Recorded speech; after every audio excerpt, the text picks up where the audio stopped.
Benvinguts a la xerrada de la plataforma Stop Karting. De fet, és una xerrada per presentar-vos la passejada que hi ha prevista el diumenge que ve.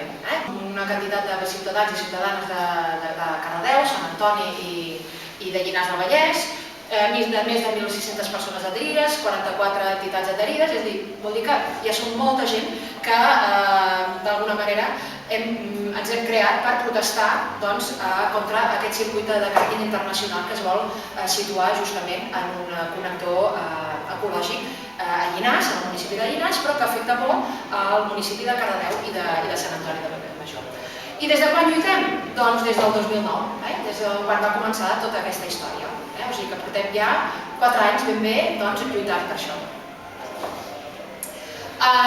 Perquè les persones que no sàpiguen on està això, doncs és justament un espai obert que està entre la zona de Cardedeu, la zona de Llinars i a Sant Julià del Fou, que és allà al municipi de Sant Antoni. Justament en aquest indret d'aquí, que és un espai buit que tenim actualment, que el municipi de Llinars el va reservar justament perquè no hi hagués la courbanització entre els dos municipis.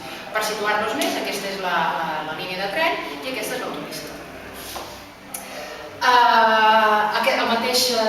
L'indret amb imatges ja es veu claríssimament que és un indret d'alta qualitat paisatgística, per molt que ens vulguin dir que això no és així.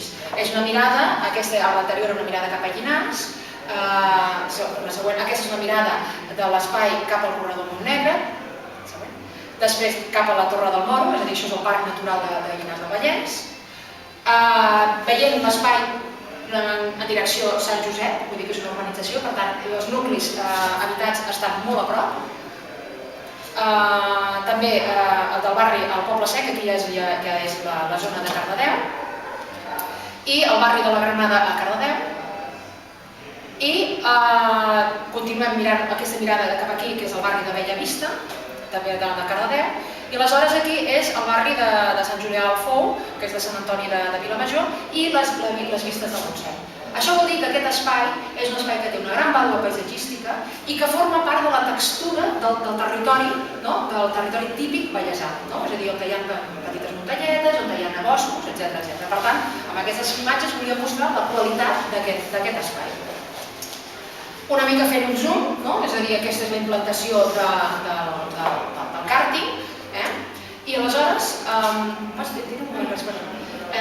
molt breument, aquesta és la zona de la pista que hi haurà les curses. Aquí tot això són les zones d'equipaments del propi circuit, unes pistes més petites i tot això d'aquí són aparcaments. De fet, l'accés principal es produeix per aquest punt d'aquí i és un accés secundari. Què vol dir això traduït en el territori? Doncs això és una secció que molt breument la línia actual de la muntanya és aquesta línia verda. I llavors la previsió del projecte és aquesta, vol dir que hi haurem de fer en molts punts excavacions de 14 i 16 metres de la pròpia muntanya per assolir el nivell que ha de tenir definitivament el càrting. I el que és pitjor, a més, és que tots els murs d'altalussos i murs de contenció estaran en unes xifres entre 9 i 13 metres d'alçada. Vull dir que és un impacte ambiental molt important en el paisatge que actualment tenim. El càrting en xifres, el promotor és privat, la Federació Catalana d'Automobilisme i el Circuit de Càrting de Catalunya. Ocuparà 13,3 hectàrees d'aquest connector ecològic.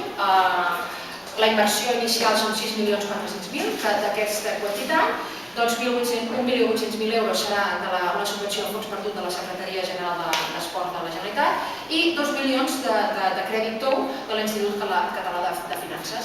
I realment aquí ja es pot veure la tramitació la van complir, és a dir, es va començar al març del 2009 i es va acabar al novembre del 2009. Una tramitació d'una modificació del planejament express.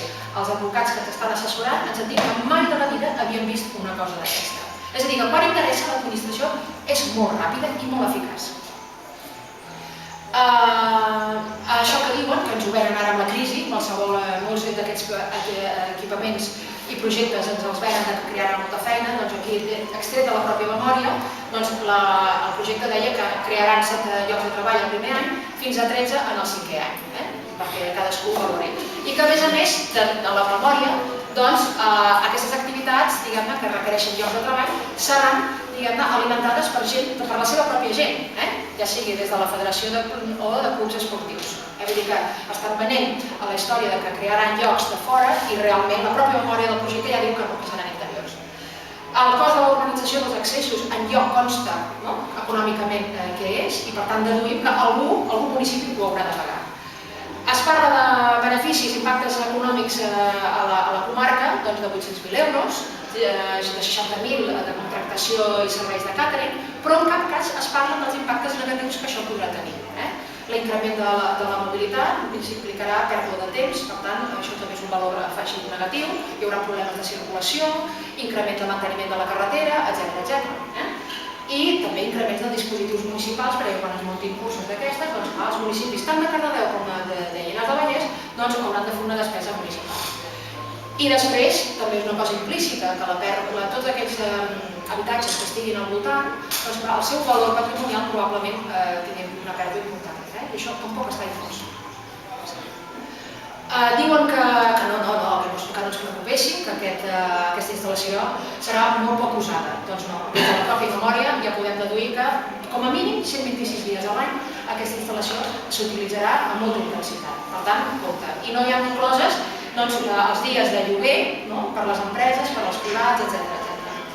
I les persones previstes que utilitzaran aquesta instal·lació, segons la memòria del projecte, seran 102.000 persones. Llavors la pregunta és, per 102.000 persones, la despesa pública que hem de fer, doncs, a veure, és un tema que nosaltres posem en crisi aquest projecte. I més en l'època que estem, de crisi econòmica i de davallada de l'estat del benestar. Doncs per què hem estat en contra d'aquest projecte? Doncs perquè, com hem dit abans, s'està fent un canvi de model territorial. Una zona que havia de quedar lliure entre Cardedeu i Llinars, d'alguna manera el que s'està fent és col·locant-li usos que no pertoquen, usos industrials, usos hotelers, que això la normativa urbanística diu que no n'hi cap en sòl normalitzable. I així una mica per anar més ràpid, doncs ha estat això, al final una tramitació express que realment ha estat extraordinària. A nivell de participació no hi ha hagut consens territorial, els ajuntaments de Sant Antoni i de Cardedeu no han estat preguntats, no hi ha hagut debat públic en la ciutadania de Llinars, cosa que també considerem molt crític, això, i a més hi ha hagut actuacions irregulars per part de l'Ajuntament de Llinars en tota la tramitació. Per això, per aquest motiu, estem en contra també. I a nivell d'impactes, doncs, un gran impacte ambiental, això està claríssim, per una zona que justament feia de connector entre el Parc Natural del Corredor Montnegre i el Parc Natural del Montseny. Tindrà un impacte acústic sobre una població de 7 o 8.000 persones, vull dir que serà important. La mobilitat que generarà serà impressionant i d'alguna manera el projecte no ha complert l'obligació de fer un projecte de mobilitat específic per a aquest indret. L'impacte paisatgístic ja l'hem vist que serà tremend, molt gran.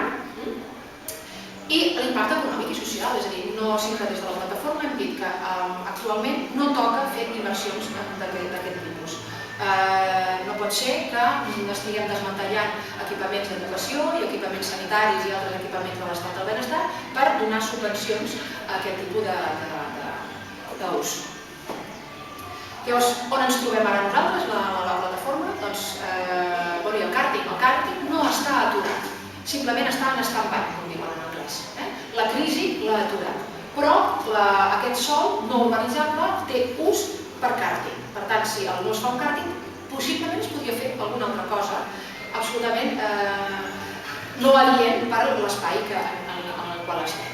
I per això la plataforma Stop Càrting ha interposat dos contenciosos administratius, perquè volem que aquest indret torni a ser un actor biològic. Per què aquesta passejada? Perquè això el que estem fent és la presentació de la passejada, doncs perquè la gent conegui l'indret i conegui també la gran vàlua de la qualitat paisatgística, ambiental i de lleure. I de lleure, quan volem dir de lleure, també volem dir de salut. I com ens podeu ajudar a la plataforma Stop Càrting? Doncs coneixent les nostres activitats, adherint-vos a la plataforma Stop Càrting i a més ajudant-nos econòmicament associant-nos a aquesta entitat i ajudant a pagar les despeses